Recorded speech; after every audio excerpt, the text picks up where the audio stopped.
Hi guys, and welcome back. Today and probably the next few days we're going to be talking about speed. Kind of what makes sense to me, what the industry is teaching us, and hopefully make sure that you guys understand what speed is, the concept of speed, where it comes from, how do we get it, how do we use it properly. And you probably think we've been doing this for a while now. We've been in quarantine for a month now, and why is this is the first time we're talking about speed? Well, the truth of it is if you don't have control of the face, speed is your enemy. If you don't have control of the face and you keep adding speed into your golf swing, you just keep losing the ball further and further. Right or left, because it's with the more speed comes more spin. Hit incorrectly. So, first we have to get control of the face. That's the first thing we have to do, and then we can add speed, and now we can kind of develop, what speed is. And I've talked about it a little bit. I haven't used the term speed necessarily, but today we're going to try to find that out a little bit more. So, let's go over some of the things that maybe you've seen or read in articles, publications, something that the industry has put out there, and I'll get right to it. And I'm going to use this stick to kind of help me identify those things a little bit. Obviously, speed, we're trying to make the golf club go faster. One of the things that I hear all the time is rotation. So whether it be your hips or your shoulders, that's how we're going to generate speed. Well, the problem is that our shoulders and our hips don't touch the club. And what touches something moves something. So if I'm trying to generate speed with my shoulders, this club can only go as fast as my shoulders will move. So if I get in here, and try to move my shoulders as fast as I can, see, I can't even get this thing to make a sound. Okay, and that was a lot of effort for me trying to do that. I could feel my shoulders tense up. And there was a lot of effort, not a lot of speed, okay? So maybe not the best idea with my shoulders. Now, these things that we're going through down the road, do they have an effect on speed? Absolutely. But right now, we're, again, ground level. We're just trying to figure out what produces speed. This is kind of introduction to it. Throughout the week, we'll have a little bit more advanced. So again, hips. Let's see what my hips can do. So again, if I clear my hips as fast as I can, okay? All right, so again, it's a little bit of speed, not quite enough for the amount of effort I'm putting into that, to trying to get that stick to move with my hips.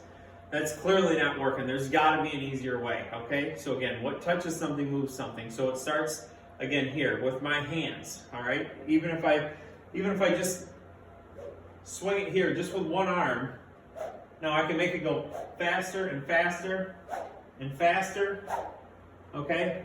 Now you can see that this stick can go much faster than my body rotation. I don't have to rely on rotation for speed. So again, we've got to make sure at first that our hands, arms, and wrists, that's what's producing speed, okay? So again, we're going to jump back into the athletic part of it. What puts the brakes on, or what causes speed to slow down? Now if I do this again, okay, see my arms are going they're going pretty fast.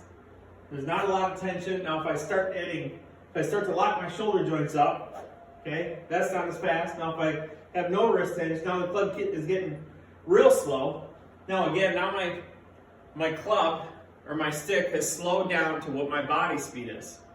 And again, my effort level went up. So what we're looking for is, again, tension push the brakes on. So we got to make sure, again, we're feeling the head of the golf club, soften your arms and your shoulder sockets, okay?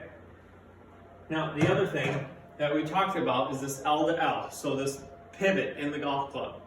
So when I say pivot, when I swing back, we talked about our hand moving this way, okay? So the club pivots over here, it swings down, and see the momentum of the golf club swings back up over here. All right, so it's L to L. So you can see, and I can even hold it in these two fingers, and just letting the club pivot. So you can see my body's actually not even moving right now, and I'm starting to gain speed with the golf club. Okay, again, if I get back here and try to turn through the strike, that club is only going to go as fast as my body, and it puts a lot of tension, again, on my shoulder joint. So again, what I'm trying to feel, if I get back here and let the club load back here and let it pivot. So again, that was that L to L. You can see that the golf club is going much faster with me having minimal effort in what I'm trying to do. So again, feeling the weight of the golf club. Your hands are what's producing speed at the very beginning, okay? Because we need to make sure that when the club gets down into here, so L to L, when the club gets down into here and it pivots, see that club is going faster than my chest. That's where, anybody that's any good, that's where the speed is coming from. Again, no one is outracing the club this way by turning. Now do the shoulders turn and hips turn? Yeah, absolutely. But again, the club's got to have some freedom. It's going to pivot on the way back, and it's going to pivot on the way through just by the momentum of the golf club. That's where you pick up some serious speed right away. So again, nice and free, feel the golf club. You know, we've got an L to L, so we're letting the club kind of hinge our wrist back here and letting the club head hinge our wrists over here. You know, and our shoulders and weight, they're turning in sequence or as a result of the golf club moving. So that's how they all sync up. So I hope this helps, and we'll be back tomorrow with a little bit more on speed.